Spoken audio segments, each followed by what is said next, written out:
We've got an anomaly on the port engine readings. Check the fuel flow indicators. Confirmed. Adjusting thrust parameters now. Keep an eye on the temperature gauges.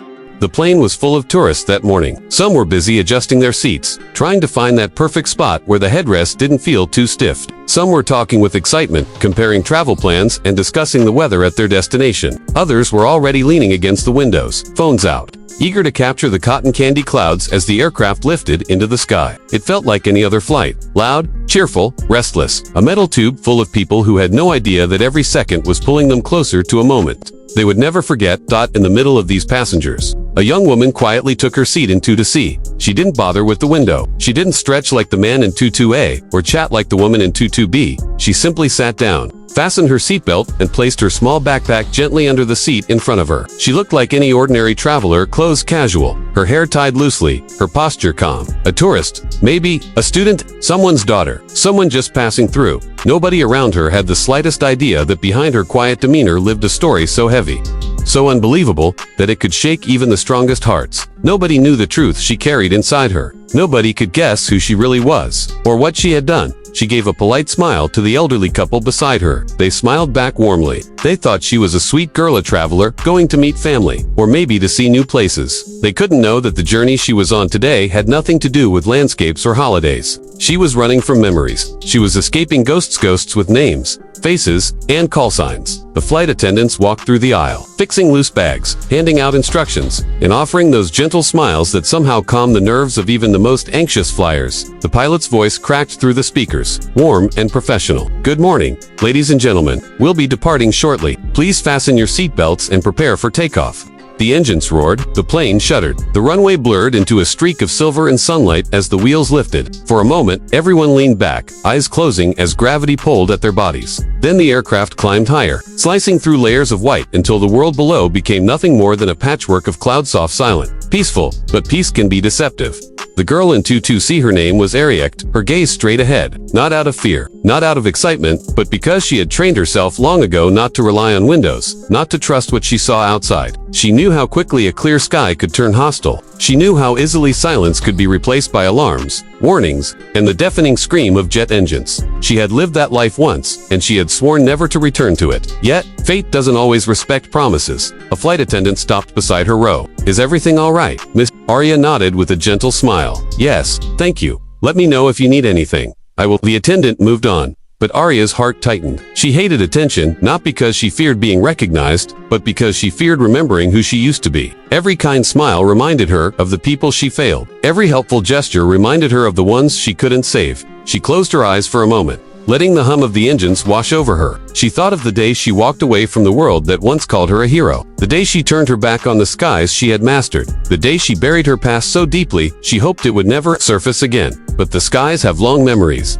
About 30 minutes into the flight, turbulence shook the cabin. Nothing unusual. People gasped lightly, some laughed nervously, and the pilot reassured everyone it was normal. But Arya's fingers gripped the armrest for just half a second, an instinct she couldn't shake. She knew turbulence, patterns. She knew the difference between natural air pockets and the kind that suggested something else, something bigger, something mechanical. But she told herself not to think like that anymore. She wasn't in a cockpit. She wasn't wearing a suit. She wasn't responsible. She was a passenger. Just a passenger. She exhaled slowly and tried to relax. Then she heard a faint, almost imperceptible sound. Most people wouldn't have noticed it. Most people would have ignored it even if they did. But Arya wasn't most people. Her ears had lived in the sky for years. She knew the language of aircraft better than the sound of her own heartbeat. And something was wrong. Her eyes opened instantly. The hum of the engines was uneven, not dramatically, not enough to alarm a normal flyer, but enough to tell someone like her that something wasn't functioning the way it should. She sat still, listening. She didn't panic. She didn't even breathe faster. She simply listened, like she had been trained to do. The woman in 2-B beside her was watching a movie. The man in 2-A had already fallen asleep. No one else heard it, but she did. Slight whine in the left turbine too sharp. A faint vibration under the floor too irregular. Shift in the airflow too sudden. Not a malfunction. Not yet, but the beginning. The beginning of something she prayed she was wrong about. She swallowed, pushing old instincts away. She wasn't going to interfere. She wasn't going to alert anyone. She wasn't going to step back into the role she had abandoned. She had promised herself she would never fly a plane again, never take control, never be responsible for lives again. She shook her head, forcing the thoughts away. But then the announcement came. A tone, a pause, a voice. "Ladies and gentlemen," the pilot said, his voice steadier than his breathing. "We are experiencing a minor technical issue. Nothing to worry about, but we'll be taking precautions until we have more information." Passengers froze, whispers spread like wildfire. Arya's heart dropped. She knew this tone. She knew what kind of technical issue forced a pilot to make that announcement so early. She felt her pulse race not with fear, but with something much heavier, by responsibility. The one thing she had spent years running from. The plane dipped slightly, just a few inches, enough to make the cabin gasp. Arya clenched her jaw. She could hear it clearly now. The left engine wasn't responding the way it should. Something was off in the combustion rhythm. Something was building. She closed her eyes again, for just a second. "No," she whispered to herself, "not again, not today." She didn't want this. She didn't ask for this. She just wanted to be a normal girl, taking a normal flight, going to a normal destination where nobody knew her past. But fate was cruel, and the sky knew her name. The pilot's voice came again, this time quicker, tighter. "Flight attendants, please secure the cabin." Passengers looked around, worried now. The elderly couple beside her gripped each other's hands. A child 2 rows ahead began to cry. Someone asked loudly, "What's happening?" Arya inhaled slowly. If she wanted to stay silent, this was her last chance. One more minute, and the situation would escalate beyond simple precautions. One more minute, and panic would fill the cabin. One more minute, and she would have no choice. Her heartbeat thudded against her ribs. She glanced at the aisle. A flight attendant walked past her, her smile gone. Her steps rushed at Arya, felt the shift in the plane, again a small jolt, but not turbulence. This was internal. This was mechanical. This was a failure waiting for its moment. Then it happened. A sound nobody could ignore. A loud metallic bang from the left side of the aircraft shook. Violent, unmistakable. Passengers screamed. The cabin shook. The lights flickered. The young woman in 2C didn't scream. She didn't panic. She didn't even flinch. She simply opened her eyes. The sky was calling her back, and she knew she would answer. Because sometimes, the past doesn't stay buried. Sometimes, fate drags you back into the fire to remind you who you really are. And sometimes, a plane full of strangers ends up depending on the one person who never wanted to be a hero again. Arya unbuckled her seatbelt slowly. The elderly woman beside her stared. "Dear, where are you going?" Arya's voice was calm. Too calm. "I have to talk to the pilots." "Are you crew?" the man asked. "No," she said softly. "Then why?" She looked at them, and for the first time since she boarded the plane, her eyes revealed the truth she had been hiding. "Because I know what's happening, and I can help." Before they could ask more, she stepped into the aisle, steady as stone. She was done hiding. She was done running. The sky had opened its mouth in warning. And Arya was going to walk straight into it. Arya moved through the aisle like someone who had done this 1,000 times before. Her steps were steady, even as the aircraft trembled beneath her feet. Passengers clutched their armrests, praying, whispering, crying. The plane shook again harder, this time, and someone shouted for help. Flight attendants tried to stay calm, but even they couldn't hide the fear tightening their faces. But Arya, she walked forward with a quiet determination, as if the chaos around her couldn't touch her not anymore. She reached the front where a flight attendant blocked her path. "Miss, you have to return to your seat." Arya's voice cut through the noise, low and firm. "Open the cockpit, now." The attendant blinked. I can't. I'm not allowed to listen to me," Arya said. Leaning in so quietly the attendant froze. "You have less than 4 minutes before passengers panic and the pilots lose control. If you don't open that door, this issue becomes unrecoverable." "How do you know that?" the attendant asked. Shaken. Arya held her gaze. "Because I've been in cockpits during failures worse than this." Before the attendant could respond, the plane jerked again so violently that half the passengers screamed and oxygen masks rattled. Something groaned within the aircraft, a mechanical warning that the situation was deteriorating fast. The attendant swallowed hard. Then she knocked on the cockpit door. Inside, muffled voices argued. A moment later, the door unlocked with a click. The captain looked stressed, sweat beading at his forehead, his usually composed expression replaced by controlled panic. "What's going on? Why did you?" But when he saw Arya, he froze mid-sentence. She didn't smile, didn't greet him, didn't introduce herself. She simply said the words that made his face drain of color. "Your left engine's combustion chamber is compromised. You're losing thrust and stability, and unless you bypass the auxiliary system manually, you'll stall."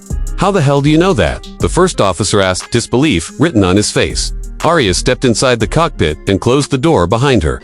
"Because I've flown this aircraft before," she said softly, "and I know exactly what's about to happen." The captain stared. The first officer swallowed. Neither moved for a moment. Outside, the passenger screamed again as the aircraft tilted left, dipping several feet in a single drop. The captain grabs the controls. "Damn, she's losing lift." Arya didn't hesitate. What have you tried so far? Diagnostics, auxiliary restart, engine reset, none of it worked. It won't, Arya said. Not from the main panel. She moved to the side console and lifted a panel the pilots hadn't touched. What are you doing? The first officer demanded.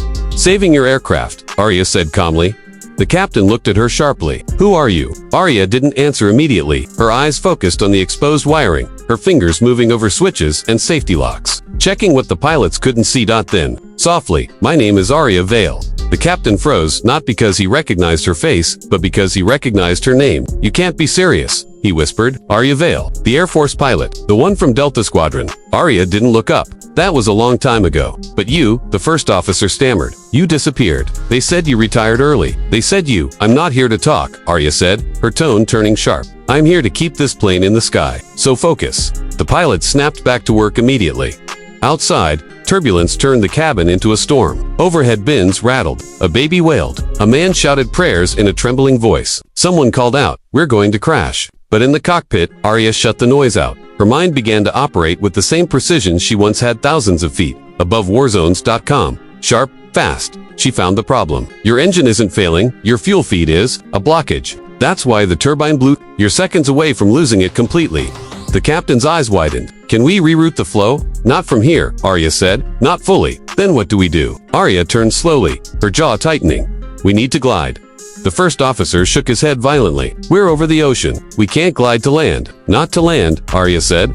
Time. The pilot stared at her. You need time to restart it manually, she clarified. I can buy you that time, but I need full access. The captain didn't hesitate anymore, unbuckled his seat and stood up. It's your cockpit, he said.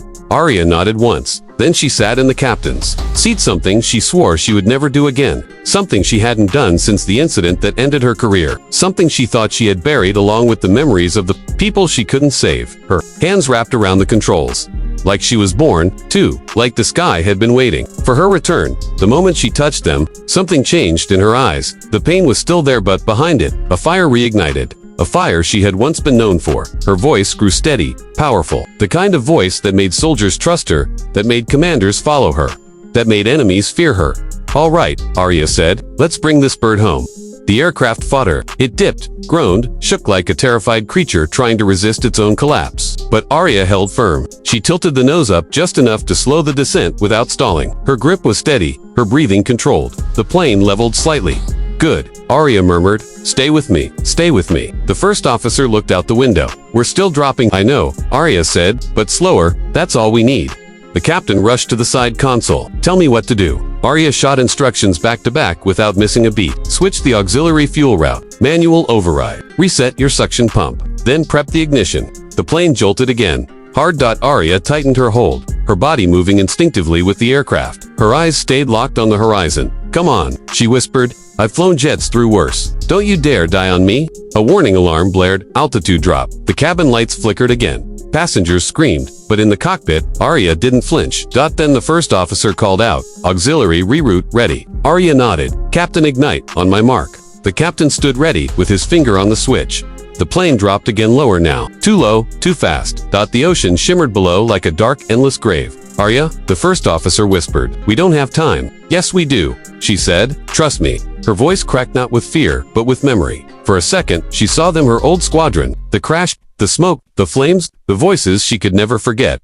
She blinked hard. Not today. Not again. She pulled back slightly on the controls, buying the plane one last breath. Captain, she said quietly. Now the captain flipped the ignition switch. The engine coughed, then sputtered, then caught fire for half a second. The entire aircraft then roared back to life. A scream of relief burst from the engines. The turbines spun. The thrust kicked. The aircraft jolted upward. Passengers cried out, but this time from relief, not terror. The first officer gasped. It worked. It actually worked. Arya didn't smile. She simply adjusted the controls and steadied the plane. Her hands were steady. Her heartbeat calm, but her eyes, they glistened. For the first time in years, she felt the sky accept her again. The captain clapped a hand on her shoulder, breath shaking. Arya, that was impossible. No, she said softly, it was necessary. He swallowed. But why did you leave the Air Force? Why disappear? Arya didn't answer. Not because she didn't want to, but because the truth still hurts. Some wounds never close. The captain didn't press. You saved 218 lives today. Arya stared ahead at the horizon, the same horizon she once used to chase with reckless confidence. I didn't save them. She whispered. We did. I just remembered who I used to be. The first officer smiled faintly. Then maybe it's time you stop running. Arya didn't respond. Outside the cockpit, passengers clapped, cried, hugged each other. The elderly couple in row 2 to C looked down the aisle, waiting for the girl who had vanished minutes earlier. She would return, quietly, without asking for thanks, without revealing her name, because Arya Vale never saved lives for applause. She did it because she knew the sky and, because when it calls, she answers.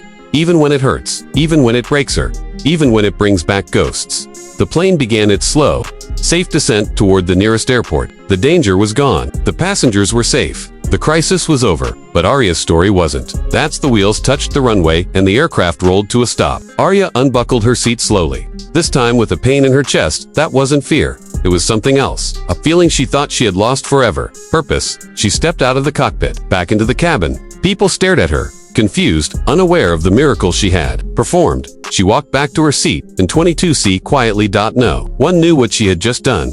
No. One knew what she had saved them from, and she preferred it that way. Elderly woman beside her touched her arm gently. Dear, you were gone for a while. Is everything all right? Arya smiled softly, the kind of smile that hides 1,000 stories no one will ever hear. Yes, she whispered. Everything's all right now. She looked out the window as the door opened and sunlight poured in. For the first time in years, she didn't look away from the sky.